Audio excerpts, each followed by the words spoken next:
Hi everyone, I'm Christina Hall and I have the ultimate honor today to interview Todd Beria. If you are in touch with Lifeplus, you have heard the name. If you're in the network marketing industry, you have to have heard the name because he has written a multitude of books that I can highly recommend. But the premise for this interview today is actually his 25th anniversary with Lifeplus, which is incredible in and of itself. So really cool. Congrats to that, first of all.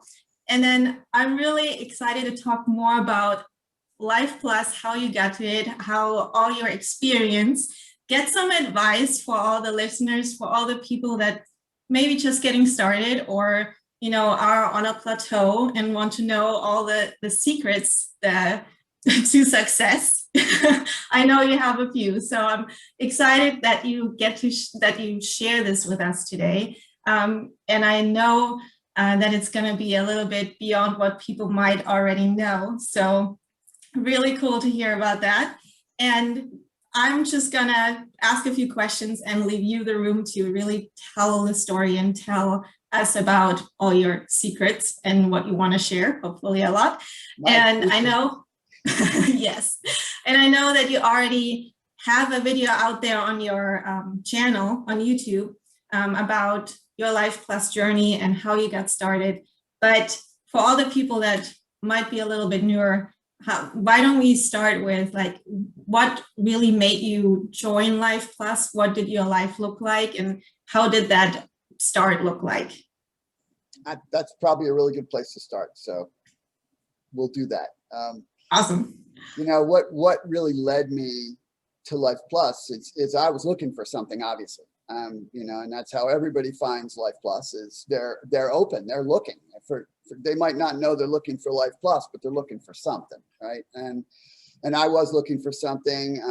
I was in a pretty difficult situation. I had made so many errors in the prior 7 years financially that I'd gotten myself in a really bad situation, and I was trying to figure out what I was going to do next. And then I got introduced to Lifeplus, and at first I didn't think I really wanted to have anything to do with it, except from a product perspective, because it was a product result with someone that was how I learned about it.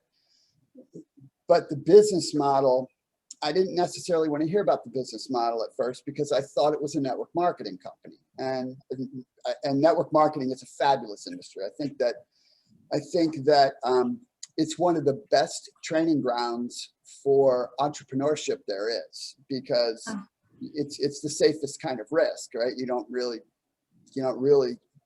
get too exposed to being financially hurt in general, and you get to learn all these things and develop and grow and cultivate skills and have to take on responsibilities that we don't do in other things. And so that's why there are so many people that people know of. Like, I'm talking about famous people in the business arena and the motivational arena who cut their teeth in network marketing.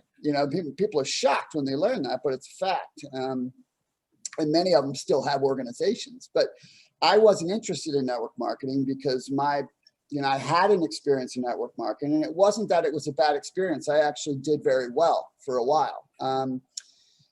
But that was when I didn't know what I didn't know.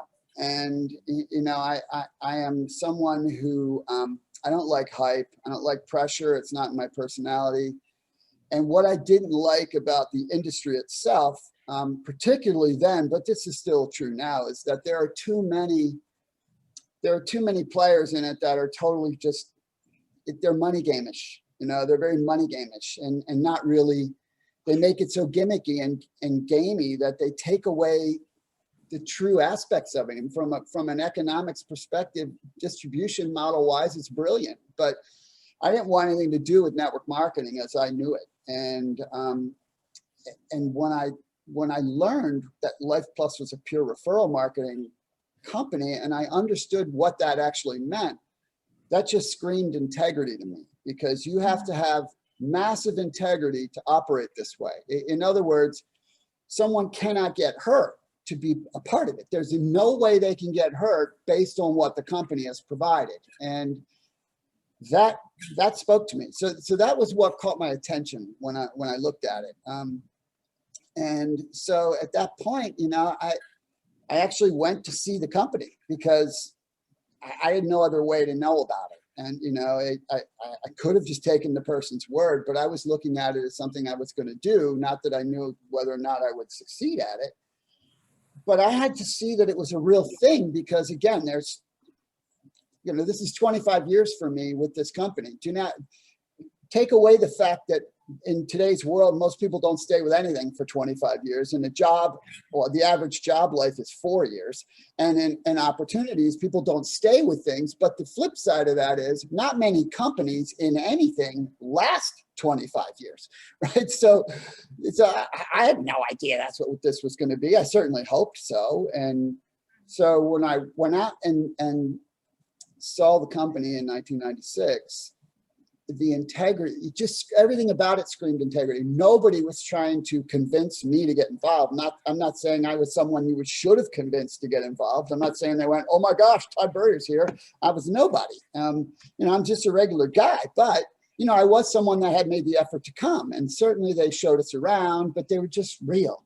And you know, I distinctly remember I wasn't there more than 20 minutes, and just looking in the owners and the founders' eyes, I'm like, okay. All right, this is these are real people, and they're in this for the right reasons. And so, you know, even then, the deeper you looked, because, you know, it's like, there has to be a get you. There has to be, you know, it can't be this clean. And it's still, to this day, it's one of the cleanest, it may be the cleanest thing I've ever seen in the direct sales home business arena. You know, but I don't know everything. I'm just telling you from my experience. But it's one of the rare things where what you see on the surface doesn't begin to describe how good it is. And the deeper you look, if you're looking to really understand what it is, the more you're like, oh my gosh, I cannot believe this actually is. It's true. It really is this. You know, it doesn't mean it does itself. You got to work. But so that's kind of how I ended up at Lifeplus. And again, I was in a very difficult situation. And, you know, my history, which again, as you mentioned, is pretty well documented. But, you know, I mean, I'm an introvert. I don't like sales. I'm certainly not a pressureful person. I don't come from anything, you know, so I was not the person you would anticipate would end up having this kind of career in this kind of business. But it was the integrity of the company that really attracted me. That's just the reality. I couldn't have known it was going to be as truly integral as it has been, but that's how it felt at first. Yeah. Wow. I can definitely relate to all of it, what you just said, because it's the same for me. And it's hard to describe that type of that energy or that integrity unless you actually experience it. Well, nobody believes it. Nobody believes it, right? I mean, look, the world is full of false promises. It's more, and it seems like there's more today than there was yesterday, which is hard to believe that's possible, but it sure seems that way. So, you know, it's really difficult, not to mention the attention spans of people is pretty small, for someone to really believe something could be this inherently good. They just struggle with that. And yeah, it is. Bottom line, it is. And it fit my values, you know, it's completely encompasses my values of taking care of yourself, taking care of your family, you know, being able to actualize and grow and develop and explore life. And I mean, it's just so unique in that way. And so, yeah, that's more of what attracted me. Yeah.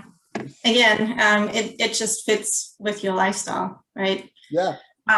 You don't have to fit into it. It fits for you into your life. Yeah, correct. It can be a part of your life, however you want it to be.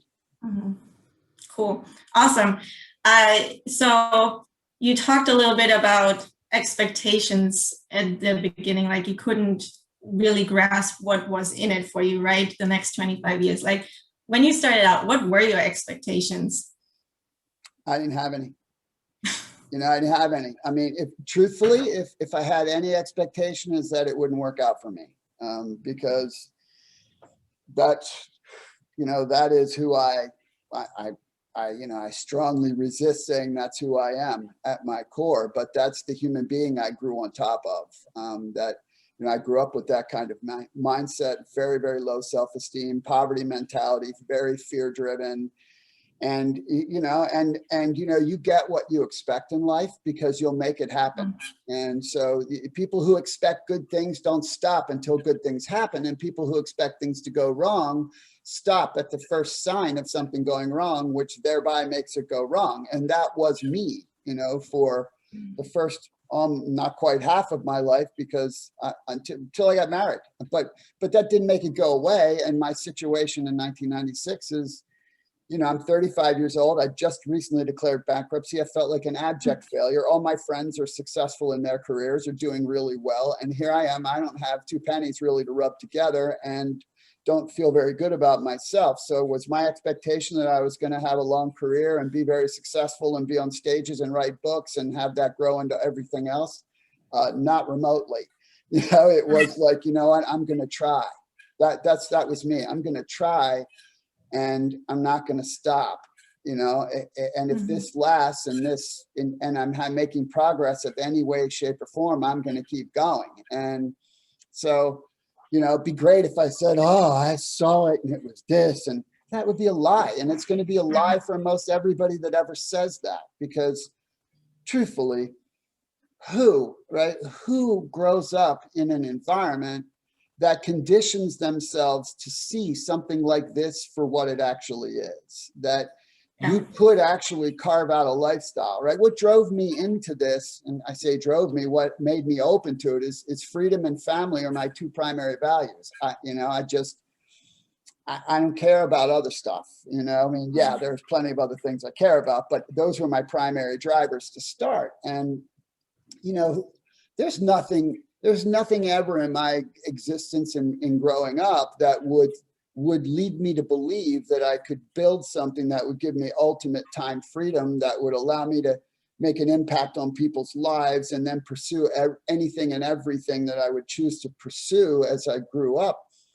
There's nothing that conditions you for that, right? We're taught time for money. That's what we're taught. And, you're lucky if you get a job and you got to conform your way to it. We are. And I'm not saying that that's a bad thing. I'm just saying there's more than that. And, especially when you start to understand each human being is unique and you have your own set of talents and gifts and abilities, and maybe you're not supposed to actually be doing that desk job you do. Maybe you were designed for something different, and that's why you feel the way you feel. And if you feel great in your desk job, you might be designed for that thing, and now be as good as you can at that. But for me, I didn't expect this to happen. I just worked really hard, and as it started to unfold, then I could start to see more, right? And I think that's probably the really, we always talk to people about, setting goals and having dreams, and, and actually I've literally accomplished everything I could have ever dreamed of. I live exactly how I would want to live, exactly. And, I never would have imagined that was possible, years ago. But, we talk to people about that, but they don't really believe that's going to happen. Who really believes that's going to happen? And that's why they get caught up in the lottery mentality or the get rich thing, right? Because they lose perspective and I didn't have that issue. I had been exposed to that and realized that's not a real thing, that anything that's super fast isn't usually sustainable, and because it's usually not real. It's not built on fundamentals. You can work fast, that's different. But things are couched differently, come into this simple system and you'll be rich in 6 months. And, they don't go on to say, if you happen to hit it big in 6 months, you probably won't have anything in 12 months or 2 years, but nobody's going to tell you that, right? It's just, it's the game part. So I didn't have an expectation. I wish I could tell you I did. But that's just, I didn't have any belief that good things could happen for me. So this, I grew into that through this. Lifeplus has been a key fundamental platform for everything good that's happened in my life in the last 25 years. And a lot of great stuff has happened. A lot of hard stuff too, but it's been there for everything. Speaking of the hard stuff, I want to ask you a little bit about that, because we all see just the good stuff, right? And I know anybody who follows you knows that you share a lot. You share the good things and not the so good things. But what really, we want to know, like, what was the hardest part and how did you overcome that in your journey, right? You talked about that you didn't believe. Like, so how are we talking about this now after 25 years, right? And you achieved everything you ever wanted and could imagine. So it's two separate pieces, right, to that question. So the belief part is, just because I didn't believe didn't mean that I wasn't willing to act, right? So action will change belief, right? Belief is a thought you continue to think, doesn't make it true, right? And so personal development and expanding your head, your brain, your understanding that you're okay, that's important. I did a lot of that. And B, taking action shows you can do something. You know, the beautiful thing about something like this, if you can introduce one person, right, you've proven you can do everything necessary, because it's only a matter of repeating. Yeah, you certainly should grow more, right, and develop some other skills depending on what you're trying to accomplish. So that's a little bit separate than what I had to struggle through. That is a whole encyclopedia. But so kind of, you know, you can break it down to multiple areas, right? So you can break it down to practical things and personal things. You know, practical things are what you struggle through in your life in general, right? That's a whole nother subset. You do this, a business like this, well, that doesn't mean the rest of your life isn't going to continue to happen. Doesn't mean your children aren't going to get sick, or people aren't going to get into accidents, or trauma is not going to happen in your family, or, you know what I mean? That's part of life. That's not an excuse not to do. That's part of what we all navigate, right? I think it was Jim Rohn that said, hey, the winds of circumstance pretty much blow on everybody. It's just the set of your sail, right? It's your willingness to just sail anyway. And so from a really personal part, you know, you could probably break it down into two areas. Obviously, I had belief issues that I worked through by doing, but part of what was challenging for me, now, I was mostly past this by the time I learned about Lifeplus, was that, you know, I'm non-confrontational, and the process of the work is simple, but I absolutely abhorred, hated, loathed, despised, disdained prospecting. You can't, but I became very good at it because, you know, the world doesn't care what you're afraid of. The world doesn't care what you struggle with. That the world responds to what you do, not to what you want to do. And so I learned to do it, but I also learned to do it in a way that made people feel good, right? I mean, my whole platform is treat people with kindness, honesty, and respect, and open the door for them. And if they say no, that's their choice, and that's okay. And so my whole premise was, can I make someone else comfortable? And that helped me be comfortable. And so the rejection part of doing the work, right, making the contacts, that part was not as hard for me by the time I started Lifeplus. I had worked my way through that already, and then I could apply that. The secondary rejection, that was the hard part for me, one of the hard parts, and that is people who I invested time in, right? Like one of the biggest mistakes I ever made in my business, and I made it multiple times, is literally because I had gotten really good at it, and I could sponsor almost at will, right? Now I did a lot of numbers to make that happen, but I knew how to do it. And so I built a lot of people because I wanted it for them more. That was a massive mistake, right? Because I did it expecting them to carry the ball, and it was wrong of me to place that on them. And in looking back, it's like doing too much for your children. That's the worst thing you could do for your children, right? And so that was my mistake, and I did that with some of the wrong people. And you know what? That didn't mean anything to them. So they weren't loyal, they weren't faithful about it, right? So that was a hard lesson for me to learn. And then just dealing with the natural secondary rejection in general, right? I think that's one of the hardest things for anyone to learn in any sales business. And, you know, even though we're in referral marketing, it's still sales, right? Everything is sales. If you're trying to interview for a job, you're selling yourself. And if you're not, you're missing the boat. And so, you know, dealing with the people who say yes and get all excited, and then you get all excited, and then you turn around and they don't even answer your phone call, right? And so that part, it took me a little while to get past that, right? Which is why I teach the concept of the second funnel, because once I get things because everything's a process, right? And so that's part of how I work, is everything I do in my whole life is purely based on fundamentals. I'm no magic guy.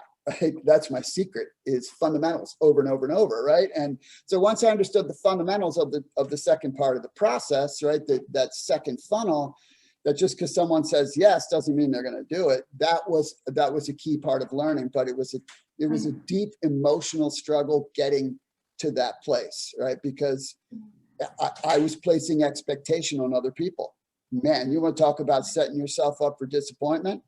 Place expectation on other people. It's not right. It's not fair. It was my mistake, right? So that was very, very difficult for me.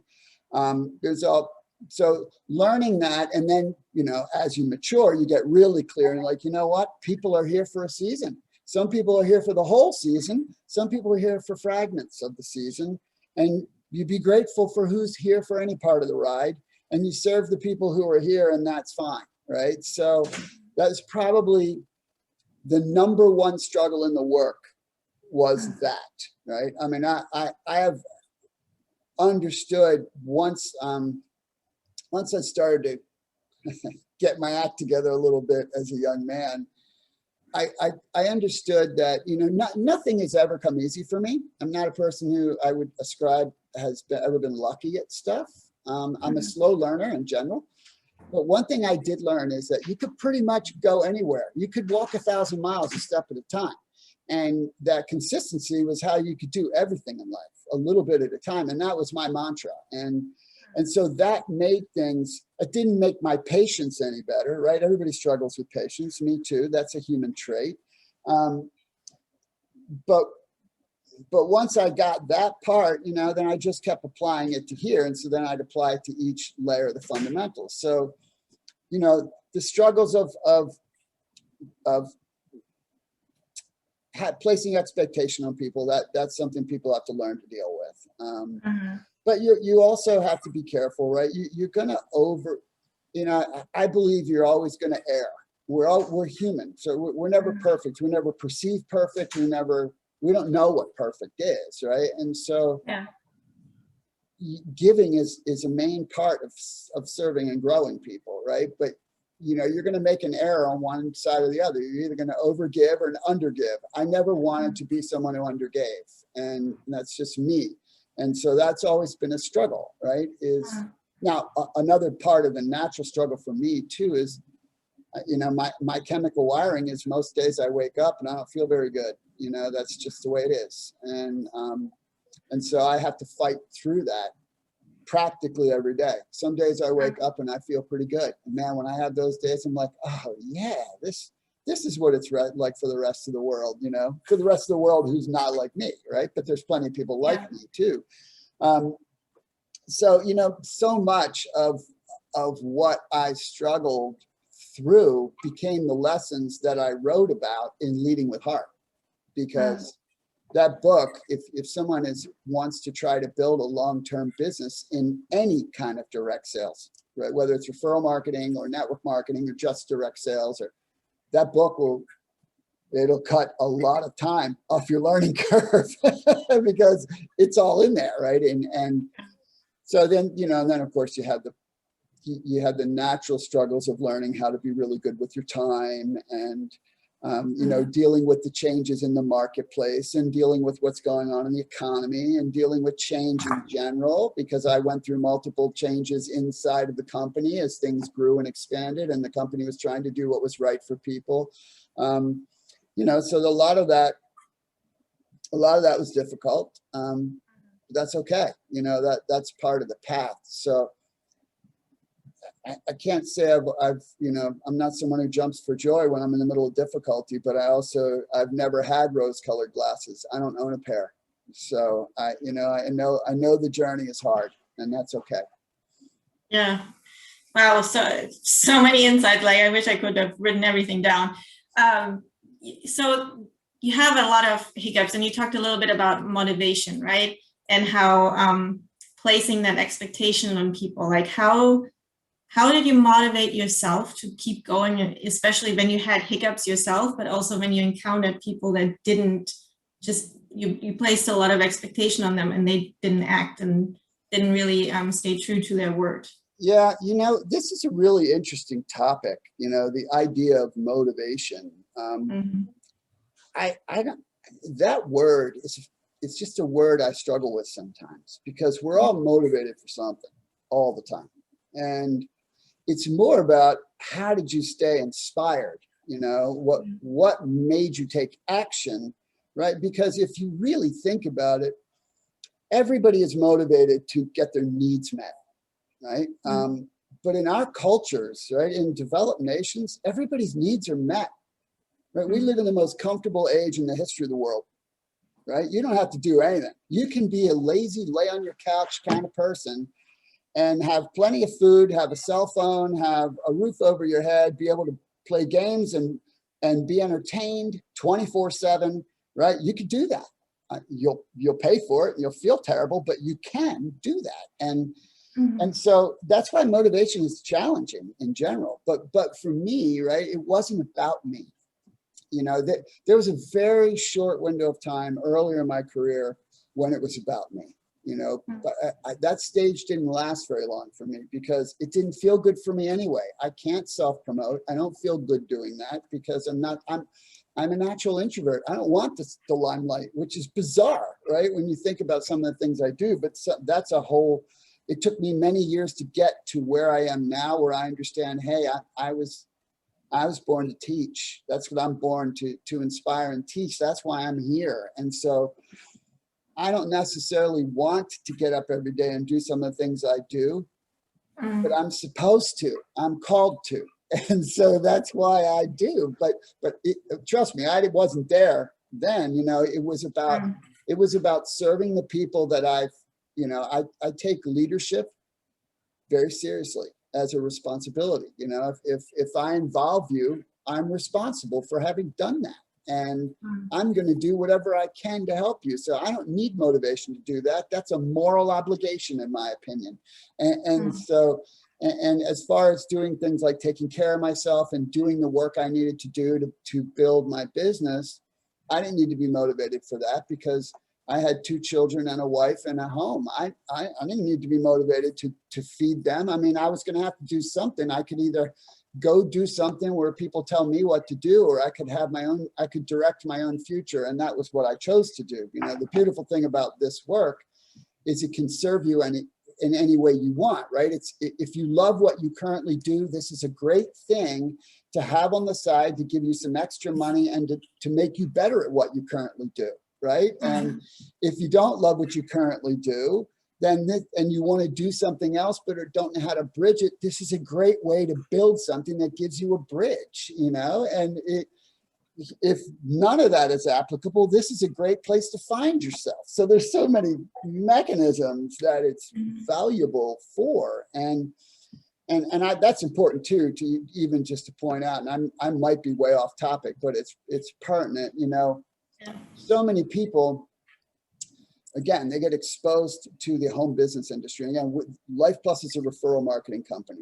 There just aren't any of those because you have to have incredible integrity. You really do have to manufacture your own products to do it. But more importantly, you got to have a long run commitment from an ownership to make that really profitable for them, because they don't make money on starter kits and inventory and sales aids and renewal fees and sign up fees and shipping fees. They don't make money on any of that, right? And where everybody else in the network marketing industry does. Not to mention, the network marketing industry generally, right, requires, and I'm not saying this is wrong, especially some models you have to, right? You know, if you're in a really strong direct sales model where you're out doing home presentations, et cetera, you need inventory, right? That's smart business. But a lot of the other types of money game-ish things, right, they're just building machines where their product, they're making sure that product moves and they get their money. You know, Lifeplus doesn't operate that way. So I know I went off topic there, but you know, I think Very important. it was pertinent. But Yeah. you know, I can't even remember now what was I talking to you about when I just The motivation. yeah, the motivation. So really, for the first 7 years, because this was like in phases for me, right? 25 years, it wasn't 25 years every day I got up and did Lifeplus. I mean, nobody does that, right? I mean, you ask anybody who's built any sizable business, right? There's other things you have in your life, right? And I'll tell you this, because it's out there, right? And it's a normal issue. A lot of people who get exposed to the idea that they can work from home, and you know, you get caught up in that beach money kind of thing, and oh, we're going to make a ton of money and then we can lay on the beach all day. No, you're not. You're never going to do that. You know why? Because you'd be bored stiff, right?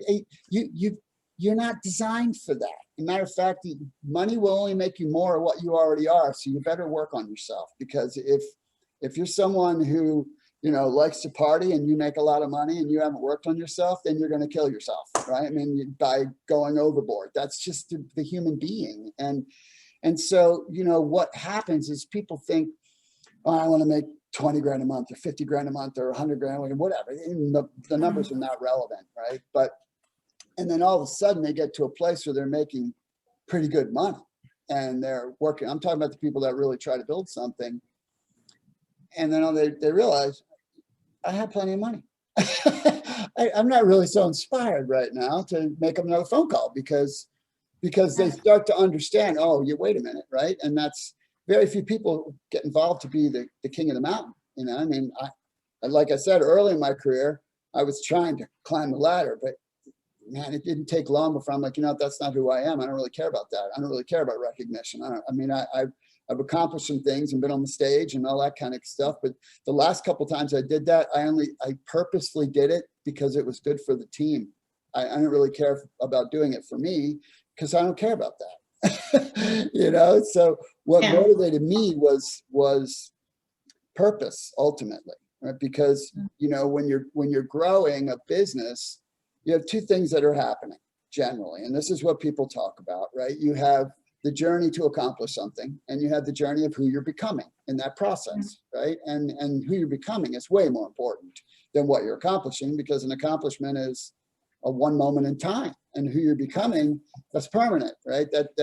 That allows you to see more and have more possibilities and opportunities, and get a bigger glimpse of what you're actually all about. And so there's the third thing that's happening, and that's the values journey. And that is the one that I got really clear on after my first 7 years. So I worked really hard for about 7 years.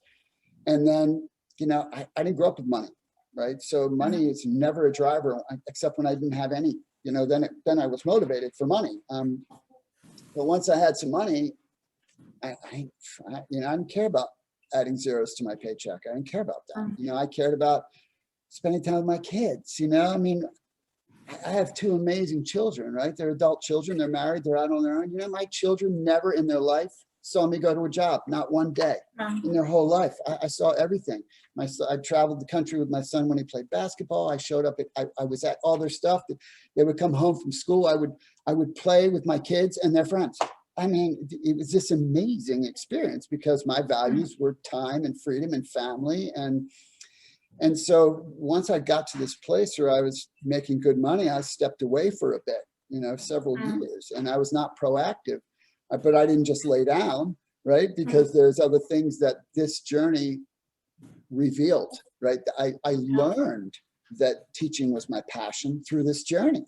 And so then I started teaching and coaching and for companies, and even that I had to temper how much of that I did, because when I first started doing it, I was getting calls and companies were saying, hey, can you come do this, and can you come do that? And I'm turning around. One day I turned around, I'm like, oh my gosh, I'm turning this into a job. And then I totally shut it down and, you know, did it, you know, a little bit and have done that since and expanded that. But then there was another stage where I stepped back in because my kids and them were then moving on, going to college and, you know, okay, I'm not going to go to college with them. So then I re-engaged and built some new lines and got more active and started writing books for the industry and got then that whole next layer of things opened up. But motivation is all around you, right? But one thing I learned in my life is because, and again, it's not going to be specific to me. There's plenty of people in this boat, but when you struggle with self-worth, you're not going to be very motivated to do something for yourself.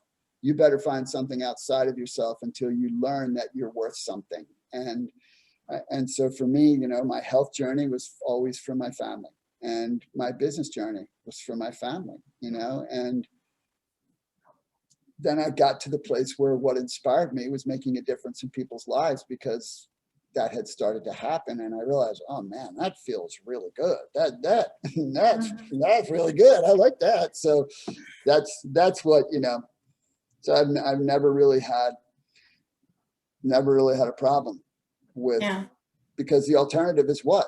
You just go do what someone tells you to do. That's not an option for me. Yeah. I love all the points that you talked about, so much good stuff, like that. When people look at it, they always think of, oh, they have to put all the work in and then, you know, get away from their job or whatever, but it can be an end. And there are so many other things that can come out of this. Like they can improve their job life. They can add some more income to their family without having to have more time in exchange of money. Definitely. Like there's so much to it. Loved everything that you said. And it's so much value in there.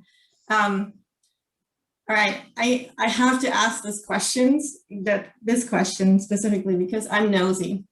So you've been in the industry 25 years. You're very successful. Of course, other companies are probably noticing.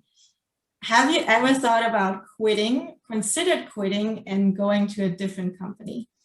Okay, so actually I've been in the industry, right? I've been in the home business industry for 32 years. It'll be 33 years 32 years in May, right? So in the next couple of months, it'll officially be 32 years. 7 of those was the network marketing side. And then the last 25 has been Lifeplus and the referral marketing. Did I ever feel like quitting? So these are separate questions you're actually asking, right? So did I ever feel like quitting? Yes, lots of times, right? More times than I could count did I feel like quitting, right?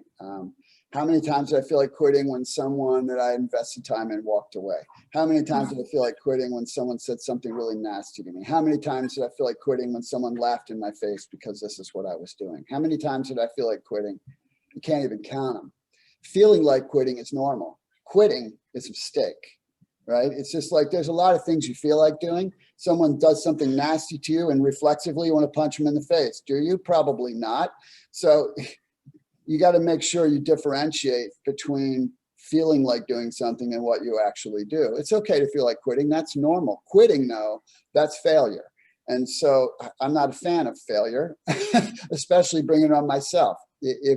And so, yeah, tons of times for many different reasons through the years, I felt like quitting, but I didn't.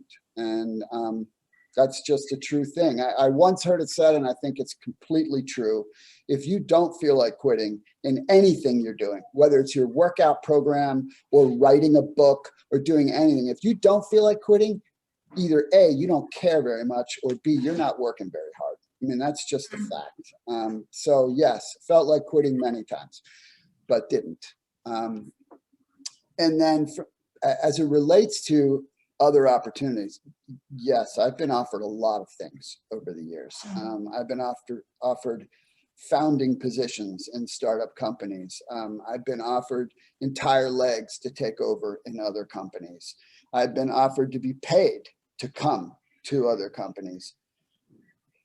But, you know, why would I do that? You know, I mean, that would, like, first of all, for me, I would be doing it for the wrong reason. I'd be doing it just for money. I don't do anything that doesn't fit into my value system. But the other part of that is I'm a big fan of loyalty. You know, this company has been wonderful for me. Is it perfect? Nothing's perfect, right? But I dare you to find a company whose values are stronger and has higher integrity and is more loyal and cares more about their people than the people that run this company. I dare you to try to find one.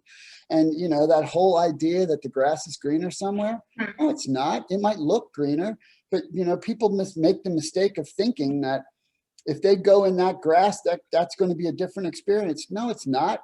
That grass is going to end up looking like the same grass you just left because you're going to be in it. So you're the one, right? It's sort of like when you have problems, people who have problems in a lot of places in their life, and they're on, that person's causing this and that.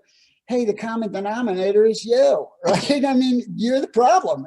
And so no, I never once considered doing anything else and, you know, going to any other company. I never would.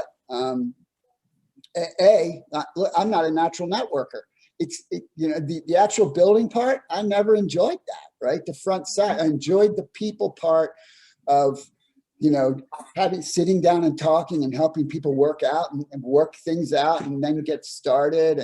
But, you know, and that's a probably good lesson. There's nothing in life that you even love to do where you're going to love every part of it, right? You know, I can promise you the late Kobe Bryant, as much as he loved to perform on the basketball court, didn't love making 1,000 shots every day. I guarantee you he didn't love it, right? But that's what he had to do so that he could do what he did. And, you know, I never once considered it. And I have to say that obviously I've been around and I've seen a lot of people who left to go do other things. And most of them never remotely accomplished anything of substance anywhere else, or they accomplished something and then it went away. And so there's probably, I can probably count on the fingers of one hand the people I know who left Lifeplus to go do something else and had a successful career, literally. Now think about it, that's 25 years and I know thousands and thousands of people industry-wide, right? And I'm talking about people who are successful here. And then there's a few, and they're good people, right? They went for the right reasons for their situation. But yeah, no, never. It's all about values for me and loyalty. And, you know, I mean, this is just what I believe in. And I do what I believe in, you know, I don't know if that's a great answer or not, but it's the truth. The truth, that's what we want to hear for sure. And I love that you said the value system. And I think that's something that a lot of people miss when they look at this, that what really it's about you. Like, don't do anything that you don't like doing or you feel like you have to do just for money. Yeah. Amen. So very cool. But I had to ask because I'm sure that there were a few offers on the table. Yeah, So. I mean, there's been stuff as recently as the last year, right? Where, wow. Yeah. I mean, my phone rings occasionally, right? With those kind, although it's been less as the years have gone on because, you know, word pretty much gets around that guy's not movable. You're not moving that guy. So good. Yeah. Good for us. We're glad that you're here for sure. Cool. So if someone was to get started in an opportunity with referral marketing specifically and not network marketing, what would you tell them? What advice would you give them?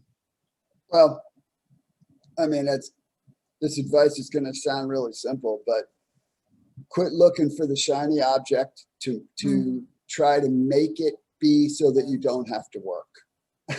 Yeah. You know, that's the biggest thing. People are like, you know, I'm going to find the golden system. There is no such thing, right? There's a process of the work. There are, yes, tools come out. There are advancements that make the work simpler. Like the work today is so many times easier than the work was 25 years ago. Mind-boggling, right? Because of the ability to disseminate information and how linked together everybody is, how easy it is to reach people. I mean, it's incredible how simple this is to do now. But the bottom line is you've got to do the process. There's no way around it unless, right? There are some people who have the means, right, to invest in certain kinds of things to do the process for them. Good for you, right? But that's not the everyday person. That wasn't me. And I wouldn't even know how to teach you to do that, right? So you keep it simple.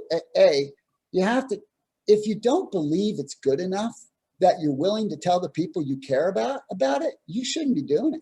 I mean, these products make a difference in people's lives. This opportunity can help people not just financially, but in so many more ways to be a better human being, a better version of themselves, to grow and develop and see what they're all about. I mean, it's an incredible arena, and the community is mind-boggling. These are the nicest people in the world. I mean, there's just not a nicer group of people than people in this company, and we attract those kinds of people. We don't attract bad people. We just don't, right? Because there's no way to get over on somebody. I mean, I guess you could figure a way out in the short run, and I'm sure people have, but so, you know, if you want to be successful, you make a commitment and you don't stop. You treat it like it's not optional, and which is what I always did, right? I don't treat like making a living as optional.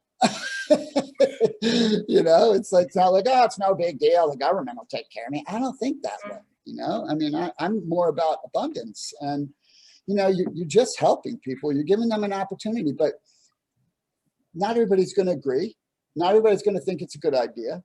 And that's no reflection on you. If you treat people kindly, right, and follow the process of just saying, hey, would you like to learn about this cool thing? You know, are you open to learning about something really cool? I love this. This is great. Share your experience, and people are either interested or they're not. That's not hard. You could do that over and over and over. You know, I had to, when I was 19 years old, in order to pay for college one semester, I had to build railroad tie retaining walls. Now, I don't know if you know how big a railroad tie is. That was incredibly hard work. I mean, that was brutal work. That's hard work. You know, that's, you end of that day, you're dripping with sweat, you're covered in dirt, your muscles ache, you know, and you're going to get up and do that the next day. And that's hard work. You know, talking to people is not hard. Do you have to deal with some stuff up here? Yeah, that's the human race. We all have that stuff, right? It doesn't mean you lay down. I mean, I'm an introvert who has low self-esteem. Do I go, oh, I can't do something? No, I have to, right? I got to face that. Your issues are designed to make you better. You're supposed to work through them. So keep it simple, treat people nicely, and just work the process every day. You got to make contacts with people every day, and you got to work on yourself every day. Put a little training in your brain, put a little personal development in your brain, and make contacts every day, and don't stop. I mean, I don't know how else to say it. That it's not that hard, right? It's not that hard. And the biggest challenge is people don't think they are worth it, and they don't believe they can. Take it from a guy who was in that boat. But you know what? If you continue to do it every day, you'll start to see why you can, right? Because you're capable. Anything you can do, you can do. And that's what this is. You are worth it. The people you care about are worth it. And you're going to uncover things in yourself that are going to be game changers for your life. You know, that's it. You know, it's so simple. The only reason people don't succeed is that they won't go tell people about it. And again, if you really believe, if you look deeply enough and you understand what this is, if someone says no, it's certainly not because this isn't good. It's because it's not right for them right now, you know? Something you said, people are looking for the systems or want that system and looking for other systems because it makes everything easier. There's nothing easier than this. But the big part is that you don't need a system. You don't need that extra tool. You just need yourself and a few words. There's a whole nother aspect to that too, right? If you are reliant in anything on some methodology, besides basics, right? Some super gimmicky system of some sort. Well, first of all, if you find a super gimmicky system that works, right? Well, the nature of marketing is if you find a super gimmicky system that works, in the next few months, everybody on the planet will be using that system, and suddenly it ain't going to work anymore. And then it's going to come back to the basics again. Can you talk to somebody? Do you know how to talk to somebody? Right? And so bottom line is you have to learn the fundamentals, and you're going to have to be patient in your curve. But it's a lot easier if you just will step back and go, you know what, it's not my job to convince anybody. It's not my job to be anyone different than I am. I am fine the way I am. I don't need to be like Todd. I don't need to be like Christina. I don't need to be like, you know, any other person. I just need to be myself. Yeah, I think that's a big part for any new person. That is like the thing to understand. I feel like if you understand that, then you're golden. Yes. And something I have to talk about that real quick, because you said it's so easy to talk to people these days, right? We open our phone and we can connect to anybody in the world in a matter of seconds. I'm sure it was a little bit different in the beginning stages of your work, what you had to do to really get to connect to people, right? Yeah. So yeah, I could only make a phone call. You could primarily only reach people at certain hours highly effectively. You had to either physically get to them to meet with them, or you had to send information through the mail, right? And which was expensive. yeah. I mean, it was multiple times harder, not to mention right now, obviously I've seen the evolution, right? But in my early days, nobody believed you could do something like this. They didn't believe it was a real thing. I mean, like, you know, so that today, if you don't think that home businesses are legitimate, you clearly haven't been paying attention, right? Then you can clearly point out that it's ignorance. Now, there is a sector of the population. This is a beautiful thing about what Lifeplus are, but we're ideal for people who don't like network marketing. We're ideal for people who, you know, don't think they'd want to ever do something like that, right?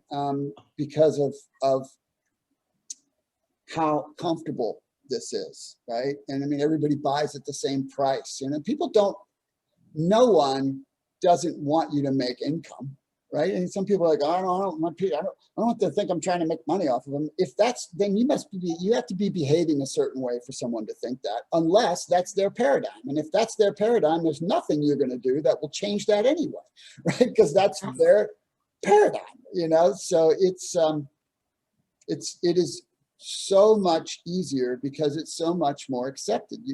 You will run into people who've had a bad experience in network marketing who are not willing to even open the door. And all you can say is, you know, hey, I'm so sorry you've had that experience. That's pretty much all you can do. You know, it's not your job to make someone help themselves, which is a big lesson, by the way. You can't help anybody who won't help themselves. No way.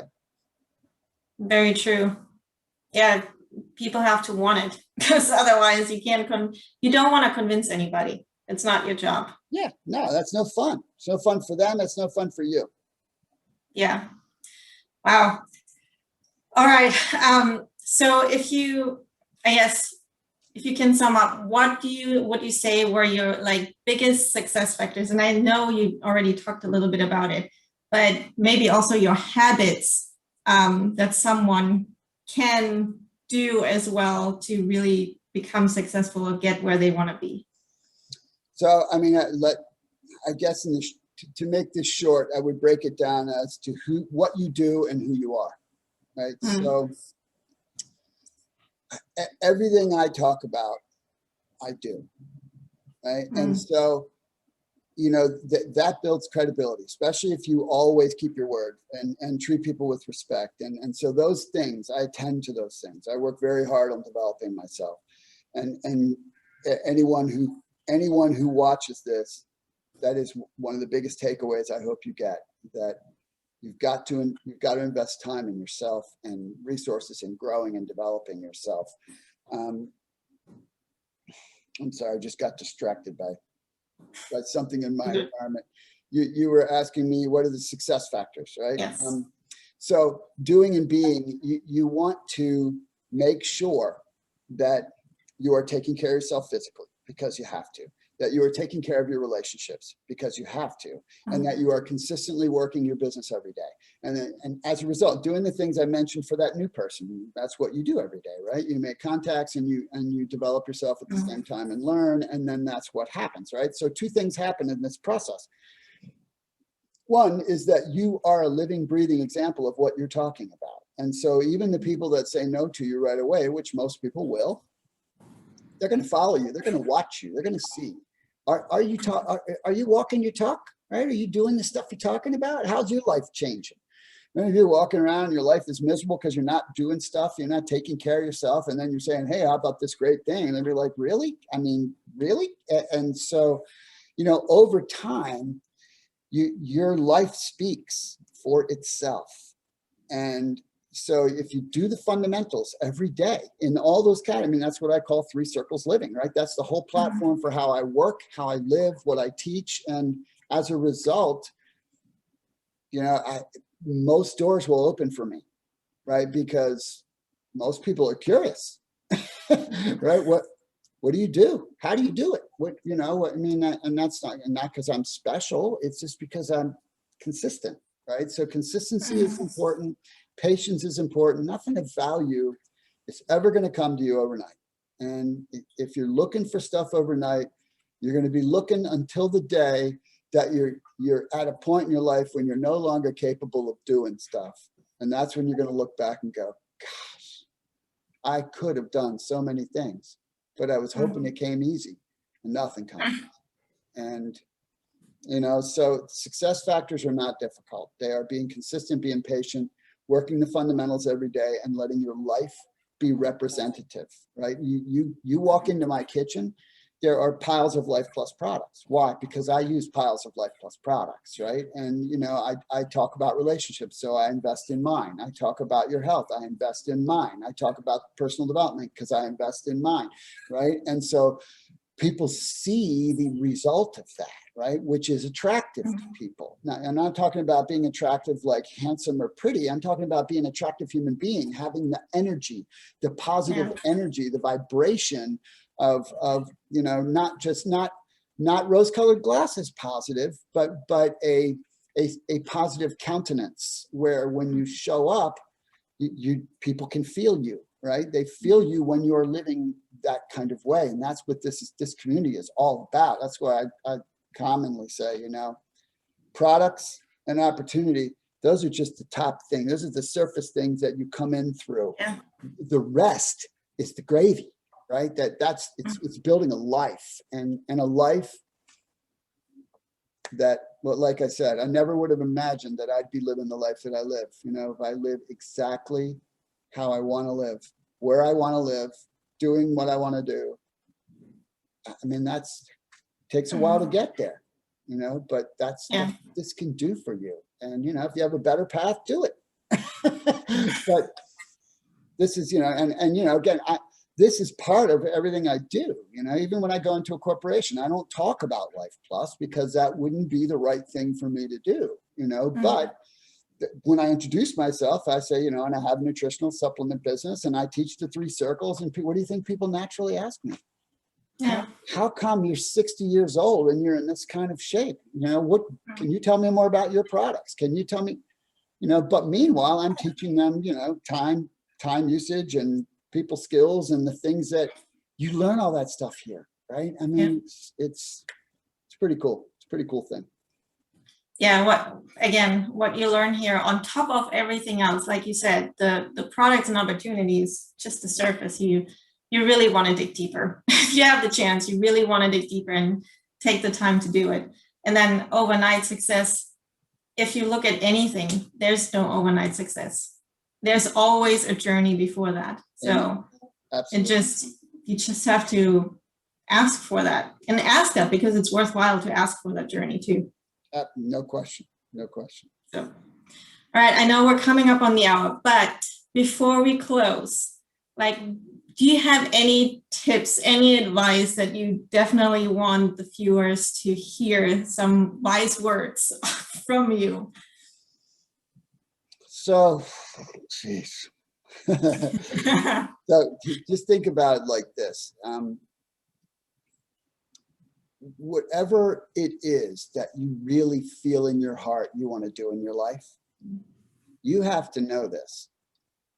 That is never going to go away. You have to address it. And this business, I don't even like using the word business, but let's just say this business, this community, and what it does for you will help that happen for you. Right? I mean, and if it's to build something so that you can then completely chase that thing, great. If it's to build something that supports the movement of that, great. But life is short. You have no idea how long you're here. You have no idea how long you're going to be able to do what's in front of you to do. Tomorrow is a day for losers. And today, right? Today is the day that you have. And you gotta take chances on yourself. You gotta bet on yourself. And you have to understand that you're worth it, but you also have to understand that the people you love, they're worth it. And if you have a hard time doing, because if you don't chase the thing that's in your heart, they're gonna suffer. They're gonna suffer because you're gonna deal with that. You're gonna deal with that hole, right? And some of you who are watching this, you already know what I'm talking about, and some of you haven't gotten that yet, right? Right now, it's just a little tiny ache, right? You're just starting to think about, maybe I want to do this, maybe I want to do that. This can either be your means to an end, or it can be the end, or it can be the partnership in growing you to take you to the thing that you want to do. It can serve you in any part of your life, but it's not going to do anything unless you do, right? So you will have to work, right? But you can do it. There will be, whatever your situation, whatever your circumstance, whatever your challenge, whatever your difficulty, there are people all over our community who have overcome something harder and are living a better life for having been here. And so I really hope that something in this story helps you, because I've seen it up close. Life is short, and you don't want to waste a day, not a day. So that's probably enough. Yeah. Yes. Thank you so much. I'm not going to say anything else because that was just beautiful, and beautiful words to live by. So thank you so much for your time, and until next time. Thanks for doing this, Chris. I appreciate it. Of course. Happy to. All right. Goodbye, everybody. Bye, guys.